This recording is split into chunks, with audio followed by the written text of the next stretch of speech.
Mesdames, Messieurs, peuple congolais, chers membres de la diaspora,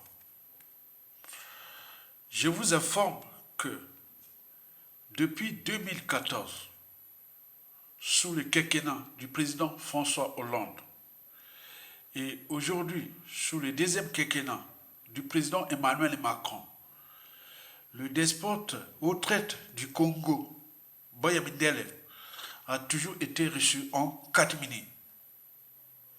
C'est le paradoxe. Lui qui se croit le pion, la pièce maîtresse de l'ordre néocolonial française au Congo, mais paradoxalement, il a toujours été humilié copieusement ici, ou reçu en catimini. Mais qu'est-ce qui se passe? C'est tous les questionnements. J'en ai deux raisons à vous expliquer. La première, c'est que Denis Sassou Nguesso est dans la nasse de la France-Afrique. Vous le savez que la France-Afrique, c'est comme la mafia. Vous trouverez tout dans la mafia, sauf la sortie. Donc, il devient chez nous, comme on l'appelle, Ebebe Yanoula. C'est quelqu'un qui est couronné. On peut le déplacer à volonté et faire ce qu'on veut de lui.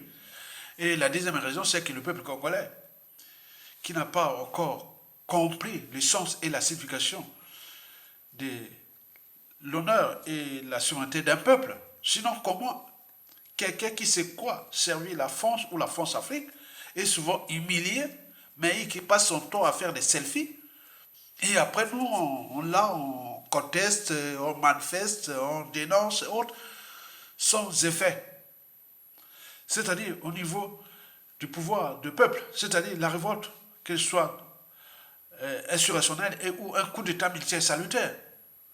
Vous savez, la nature a horreur de vide. Sassou n'a jamais toujours humilié. Même des petits pays, d'ailleurs dans le monde, qui n'ont même pas le poids du Congo-Brazzaville, leur président, même de fait et ou de droit, toujours bien reçu ici en France. Mais nous, Sassou Nguesso toujours humilié.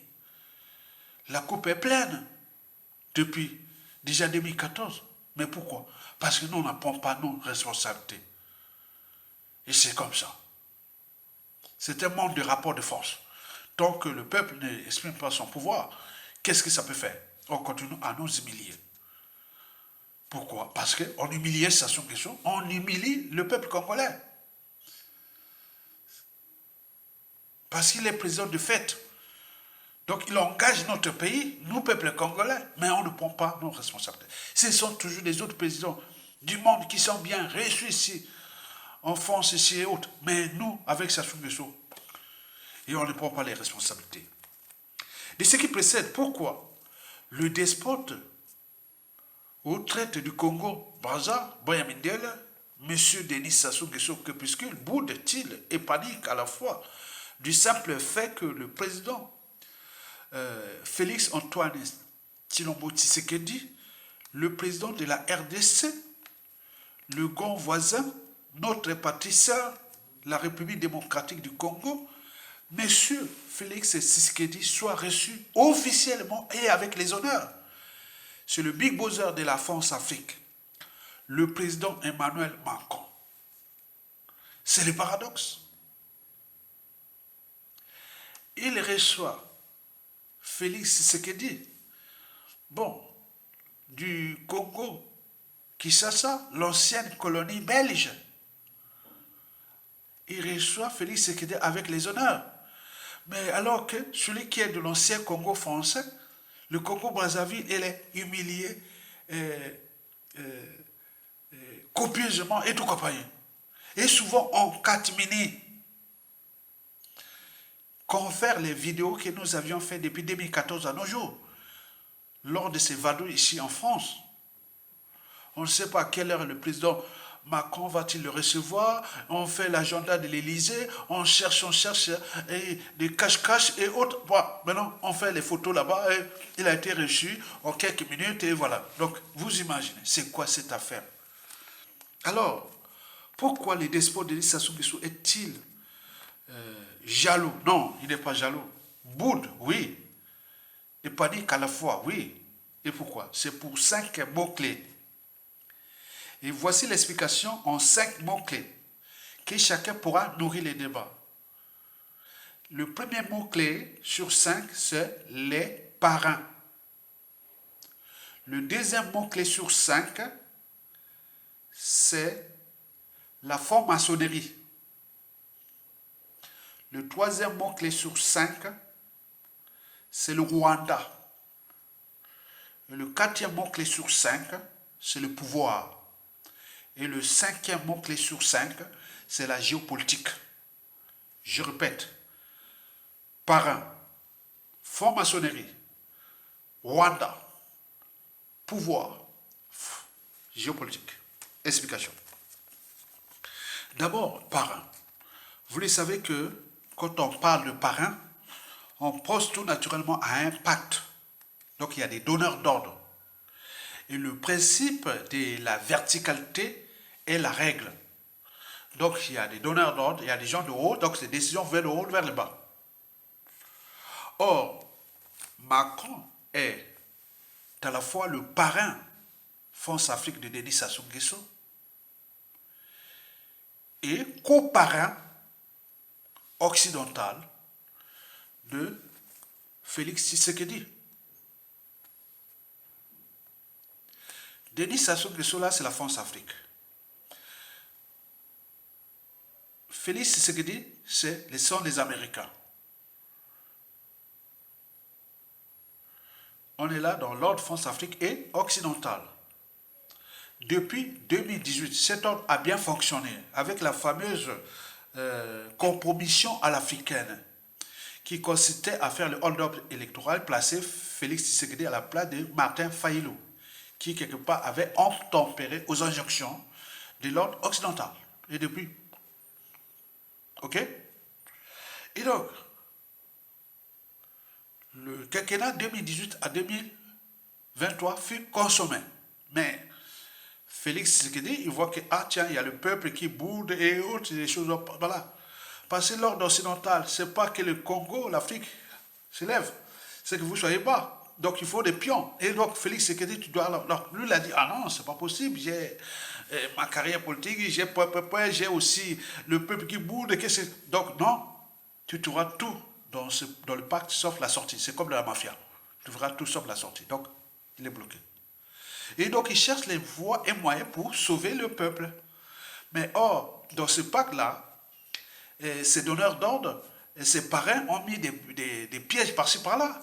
Au Rwanda, au Congo, Brazzaville, c'est Sassou. Au Rwanda, c'est Paul Kagame. Ils cherchent d'autres pour, au cas où, moins d'erreurs, bon, ben, on les désigne.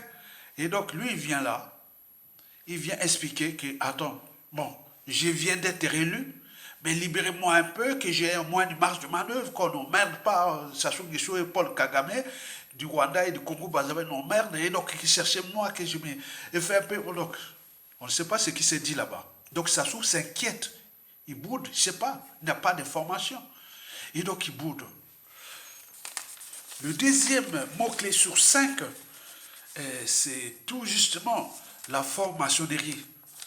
Denis Sassou Nguesso, Macron, Tshisekedi font partie des mêmes loges franc-maçonniques. Donc ils ont le code, ils ont des règles. Et donc dans ces règles-là, et donc Sassou Nguesso devient quelque part le mouton noir pour Félix Tshisekedi, que voilà, on a l'impact, on a ceci dans la franc-maçonnerie. Ben, pourquoi tu as trahi, pourquoi tu as amené les Rwandais en face de la RDC? Est-ce que, donc il doit expliquer, est-ce qu'il a expliqué? Donc entre Félix Tshisekedi et Sassou Nguesso, c'est l'huile et le feu. Et donc il faut chercher à calmer ça du côté des parrains. Donc il vient demander au parrain France-Afrique, qui est coparrain de l'ordre occidental, et donc pour expliquer ça. Donc là, on est là dans des situations qui ne concernent pas l'Afrique, ni le Congo, ni les peuples. C'est entre eux pour l'ordre France-Afrique et occidental. Le troisième mot-clé, c'est le Rwanda, qui est le cheval de Troie de l'ordre occidental en Afrique centrale pour exploiter à bas coût et voler ces ressources gigantesques de la République démocratique du Congo, qui est la vache à lait des minéraux et des terres rares au monde. Une année, sont les matières premières de la RDC à l'échelle mondiale, il est certain que les prix des technologies civiles, militaires et aérospatiales vont flamber. Donc il faut maintenir ce peuple-là dans la misère. Dans ce sens, on vole plus de 70% des matières premières terres rares produites en RDC. Ils sont volés. Volés. Et 30%, voilà. Donc c'est là, donc on compte sur Félix Tshisekedi pour que tu restes dans le rang. Et là, il vient négocier ça, comment gérer ça avec Sassou Nguesso, Paul Kagame, ou les Occidentaux dans la France-Afrique et les Américains. Autres, ils ont déjà placé les deux pions qui sont là, et d'autres qui sont dans la sous-région, côté Afrique de l'Est. Donc, Félix Tshisekedi est quelque part cerné. Que faire? Donc, Félix Tshisekedi vient demander à Macron, qui est le co-parrain de l'ordre occidental, côté francophone, qui est aussi le parrain de la France-Afrique. Il dit, bon, mais comment faire? On peut gérer ça. Laissez-moi au moins tranquille, le peuple et autres. Vous pouvez s'être volé, vous pouvez me laisser tricher les élections, vous pouvez me laisser tout, mais il y a des limites, faites quoi? Sinon, moi, je vais voir les Russes, je vais voir le Sud global. Là, ah non, non, non, non. Attention, tu risques de mourir. Donc, il vient négocier ça. Vous savez que sa santé devient fragile. On dit qu'il serait plusieurs fois raté d'être empoisonné. Donc, sa vie est, donc, il est là sur des choses qui ne sont pas... Voilà. Donc, tu comprenez ça? Dans ce pays, on a déjà tué des présidents par les services américains ou occidentaux, dont Lumumba et Laurent Désiré Kabila. Combien de fois jamais 203, peut-être ce sera lui aussi. Donc, il est là. Donc le Rwanda joue beaucoup dans ce jeu. C'est les cheval de Troie. Un pays et qui ne fait même pas 0,5% de la superficie de la République démocratique du Congo, qui terrorise toute la sous-région. C'est l'œil occidental qui est là. Dans ces rapports de force entre l'Occident et le Sud global, qui s'éveille et tout compagnie. Donc il est là. Le pays là est stratégique pour les technologies civiles, militaires et aérospatiales à l'échelle planétaire. Donc on ne veut pas que les matières premières qui sortent de ce pays vont, soit c'est le Sud global ou les Chinois et tout compagnie. Donc il est là. Vous imaginez. Donc Sassou Nguesso, Paul Kagame joue ce rôle-là. Le quatrième mot-clé sur 5, c'est le pouvoir. Étoile etc. vient entrer dans l'ordre mondial, occidental, comme les Sassou Nguesso ou Paul Kagame, tu auras le pouvoir à vie contre votre pays, contre vous, peuple congolais, contre l'Afrique, contre on s'en fout. Donc il n'y aura pas de rapport de force entre vous-même, entre le peuple, contre votre pouvoir, contre vous. Qu'est-ce que ça peut faire? Ça a commencé depuis l'esclavage, la colonisation et jusqu'à nos jours. On ne change pas une équipe qui gagne, les marchés qui gagnent, l'état d'esprit qui gagne. Donc on est là dans cet état. Donc qu'est-ce qu'il va venir faire? Est-ce que Félix Tshisekedi, le premier enjeu, c'est qu'il faut chercher à finir son deuxième quinquennat, c'est sauf. Et deuxièmement, ça se que aussi conserver le pouvoir contre ce peuple-là, donc on est là. Donc lui, il s'inquiète. Et qu'est-ce que Félix Tshisekedi est allé dire là-bas? Parce que historiquement, ces despotes, ces pions, ces négriers des services ont toujours trahi les uns des autres, aller vendre les uns des autres. Donc lui, il s'inquiète. Est-ce que Sassou Nguesso Félix est-il allé me vendre là-bas parce qu'il a maintenant des embrouilles avec moi, parce que les Occidentaux m'ont demandé de placer leur arrière-base militaire chez moi au Congo-Brazzaville. Et donc là, moi, je deviens le danger aussi du pouvoir de Félix Tshisekedi. Qu'est-ce qu'il va faire? Donc il se négocie là. Donc le pouvoir, l'enjeu du pouvoir est là. Pour Félix Tshisekedi, conserver le pouvoir, ça sont des choses pareilles. Il pose pas la transmission, la perte de payer la rançon de la gloire, c'est l'humiliation et ou de ses crimes. La justice, quelle qu'elle soit. Et donc il joue là. Il dit, bon ben non, on est tranquille, on laisse l'Afrique, le peuple là souffrir, qu'est-ce que ça peut faire? On n'est pas de Père Noël, hein.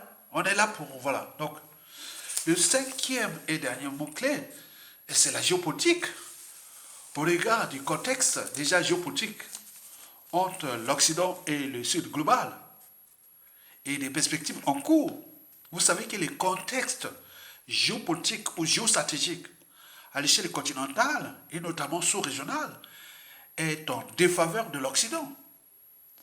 Parce que beaucoup d'intellectuels, citoyens, autres, nous n'allons pas nous en sortir avec l'Occident. Donc la tendance est du côté du Sud global. Donc le problème qui reste, c'est le problème de la Chine, surtout au niveau de l'exploitation des matières premières, et qui parfois on abuse et tout compagnie, ça devient dangereux.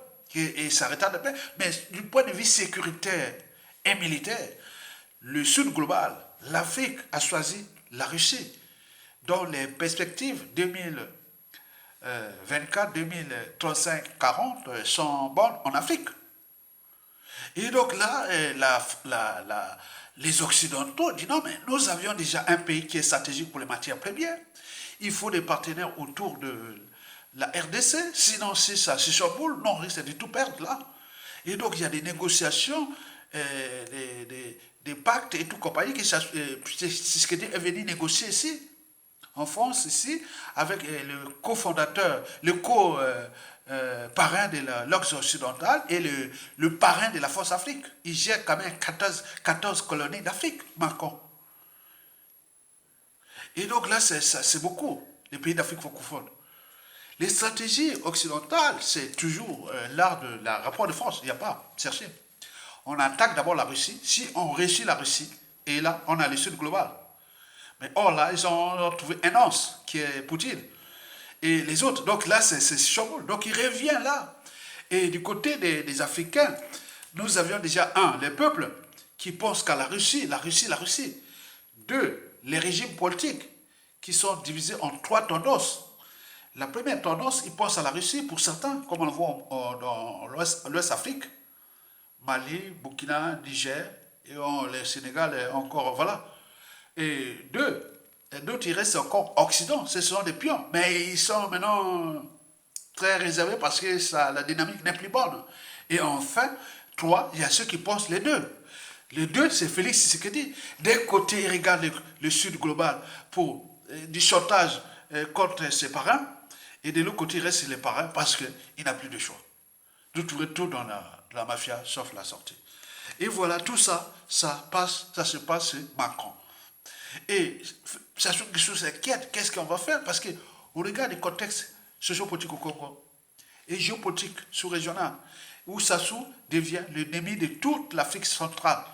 Sassou Nguesso est vomi dans son pays, où il y a des règlements politiques et militaires dans son propre pays, où les contentieux historiques, où tout se chamboule, où il y a risque de quelque chose qui va se passer, où le peuple congolais se motive. Motivons-nous, chassons Sassou Nguesso. On n'a plus rien à faire, quelle que soit la casse. Et là, du nord au sud de l'est, ça va être, oh, c'est chamboule. Et donc, Félix Tshisekedi est quelque part en force face à Sassou Nguesso pour dire, bon, ben attention. Et voilà, donc ce qu'il va dire là-bas, on ne sait pas. Sassou Nguesso va certainement aller se voir Félix Tshisekedi au retour de France ou inversement. Et donc, ce sera peut-être quelque chose qui va se dire, attention, tu continues à jouer avec ce jeu-là, tu es fini. Et donc, voilà pour l'essentiel de ça. Donc, retenez ces 5 mots-clés-là. Parrain, franc-maçonnerie,